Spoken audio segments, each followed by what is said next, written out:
This is my favorite unit in the entire course.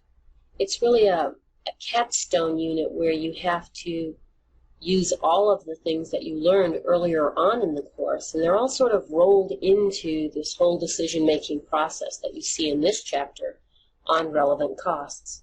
Maybe the other reason that this is one of my favorite units in the course is that my entire lecture on relevant costing consists of the second box on this page. What are relevant costs? Well, relevant costs are those costs that change across alternatives.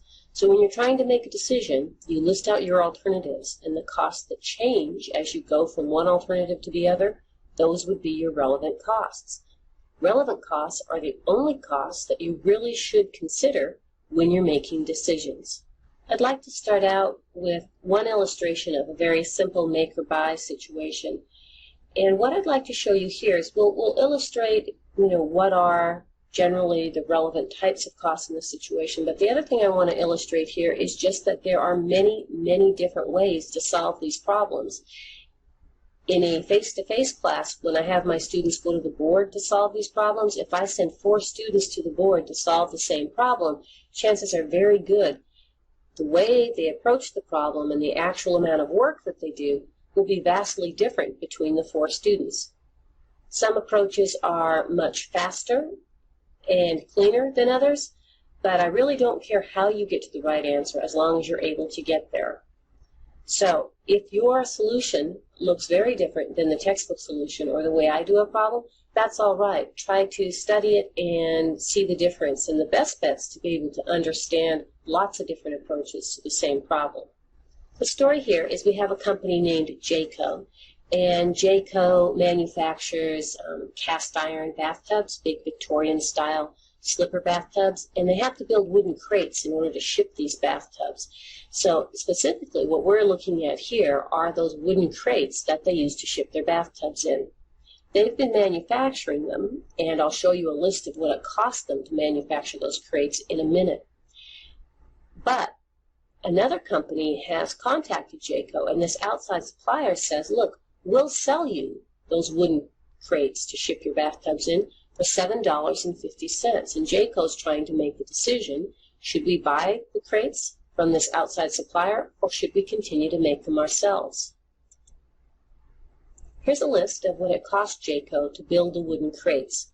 Direct labor cost is $2 per crate. For materials, $3 per crate. Variable overhead applied, $1 per crate. And fixed overhead is $25,000 a year. As all of my other costs are on a per unit basis, I'll unitize the fixed overhead cost by dividing $25,000 by the 10,000 crates that they generally manufacture per year. So on a unitized basis, the fixed overhead is $2.50 per unit. So the full cost of manufacturing one of these wooden crates is $8.50. The first reaction might be here, well, it doesn't make sense for them to be building these crates themselves because they're spending $8.50 to build one, and obviously if they can buy one from this outside supplier for $7.50, they're going to save $1 per crate. But if you look a little deeper and utilize your knowledge of cost behavior, you'll very quickly realize that even if they stop building these crates, not all of these costs are going to go away. If they stop building these wooden crates, it's very possible that some or all of the fixed overhead costs may still exist. And that's the basic process of doing a relevant costing analysis. So let me show you several approaches so that you can see how we can answer this question. What should Jayco do? Make the crates or buy them? The first approach I'm going to show you is we're just going to look at all the costs and we'll compare them across the 2 alternatives, total them up, and see which makes the most sense. Here's the analysis. We're looking at costs in total, and all the costs are on the schedule here. So here's my 2 alternatives, and this is a great way to set these problems up. Make or buy. The cost of purchasing the wooden crates doesn't exist if we make them, so that's only in the buy column. Direct labor, direct materials, variable overhead, those costs will only exist if we make the crates.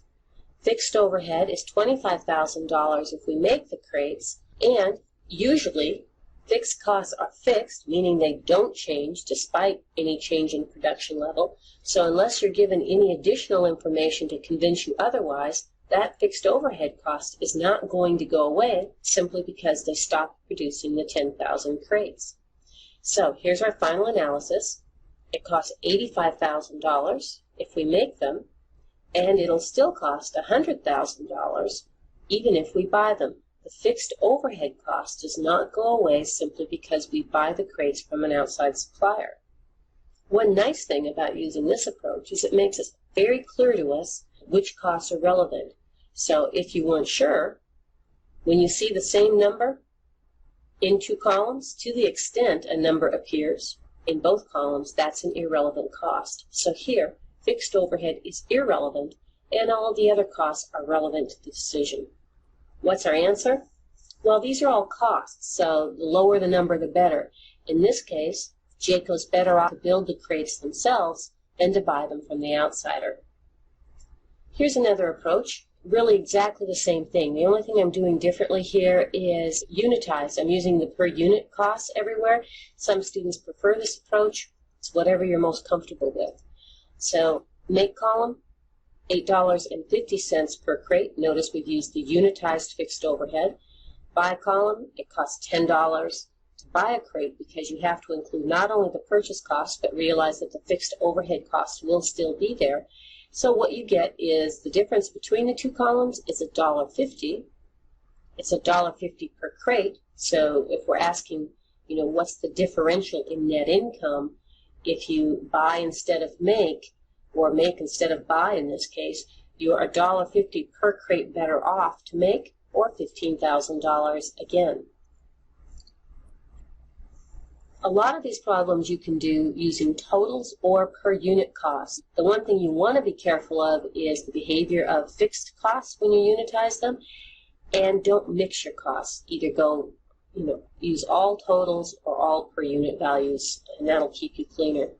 And let me show you a cleaner approach to solving these problems. The preferred approach is probably just to consider the relevant costs. There's no harm in doing it this way as long as you put irrelevant costs in both columns. But let me show you how you would do the same thing using only relevant costs. Here's the same analysis, and we're doing it with per unit costs. And the difference here is I've left out the fixed overhead because fixed overhead was irrelevant. The relevant cost of making the wooden crates is $6 per crate, and the relevant cost of buying them is $7.50 a crate. So it's the same differential. It's $1.50 per crate better off to make them than to buy them. So no matter which of these approaches you take, you ought to get the same answer. One benefit of only including the relevant costs is that it enables you to answer the last question on the page here. What is the most that Jayco should be willing to pay for a crate? Well, they can make them for $6. The most they should be willing to pay for them is $6. To answer this question, you would want to exclude the fixed overhead and only include the relevant cost of making the crates. What we just saw in the Jayco example was that fixed costs were irrelevant. All of the variable costs were relevant. Is that always going to be the case? In particular, consider fixed costs. The name sounds like they never change. Fixed costs are fixed. So, will they always be irrelevant? Well, as you might recall from earlier units, fixed costs aren't always fixed. Fixed costs can change. It depends on relevant range, and it depends on whether or not you're talking about dropping an entire segment of a business, in which case you might actually lay people off that have salaries, all of those types of situations. Let's consider a few things here with respect to the Jayco example. Let's assume, first of all, that the fixed cost was really an allocated share of the depreciation expense on this gigantic saw that's used for manufacturing the tub crates and all of the other crates that the company uses to ship its various items. Is that a relevant or irrelevant cost? two things here would make us answer irrelevant. When fixed costs are being allocated, they're called common fixed costs, and common fixed costs are almost always irrelevant. If you're just allocating a cost to a particular department or segment or activity, then that cost isn't going to change just because you get rid of that particular product, segment, or activity. The other thing that makes us realize that this is an irrelevant cost is the nature of the cost itself. Here it says this is the allocated share of depreciation. Well, depreciation is a sunk cost. Depreciation exists because you've already purchased the saw. The cost of that saw is sunk. You can't change it. Simply just not using the saw anymore still wouldn't change it. Here, you're going to continue to use the saw on the other crate, so it's particularly clear. In this next example, we see depreciation on a special saw that's used only on the tub crates.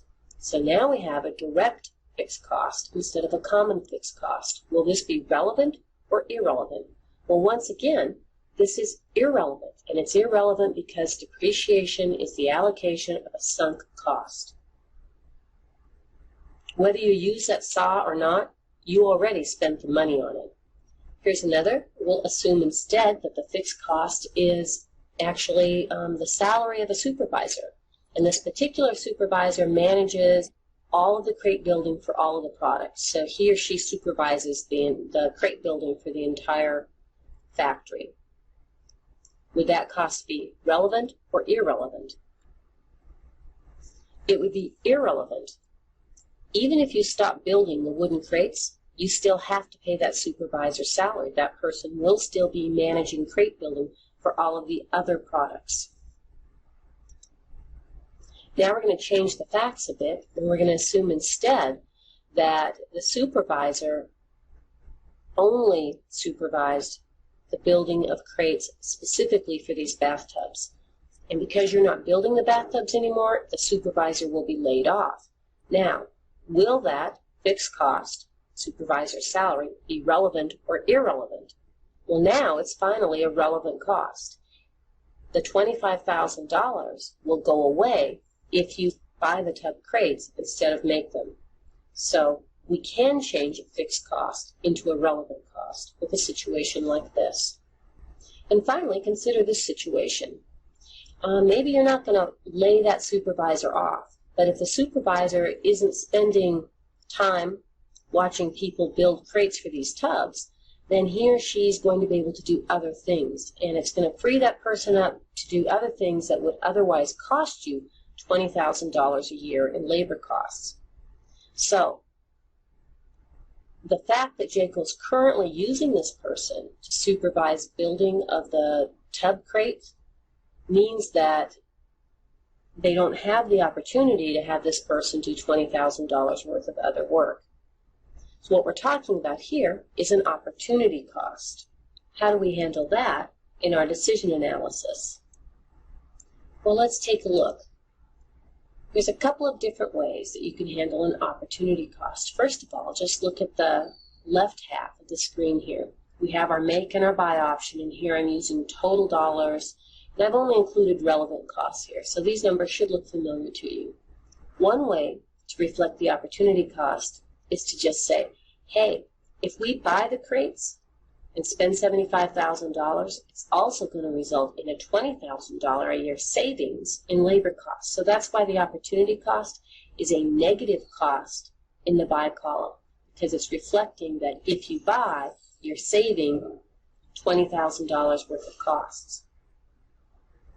The difference between the two alternatives is now only $5,000, and now it looks like you'd be better off to buy the crates. Now come over here and look at the right-hand side of the table. I've done the exact same analysis, and notice I get the same answer. There's a $5,000 differential in favor of buying the crates. Here, I'm considering the $20,000 opportunity cost to be a cost of sticking with the current state of affairs, cost of sticking with making the crates. So you can handle opportunity costs either way.